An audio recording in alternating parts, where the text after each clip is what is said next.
James Allen, 3. lipnja.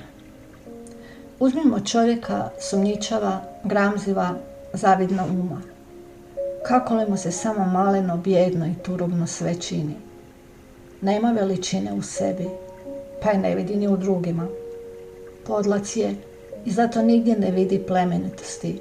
Sebičan kakav jest, u krajnje nesebičnim djelima vidi jedino niske motive.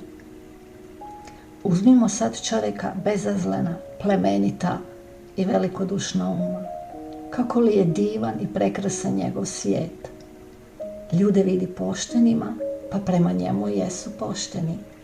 Čak i oni najbjedniji u njegovoj prisutnosti zaborave svoju prirodu i na trenutak postaju poput njega.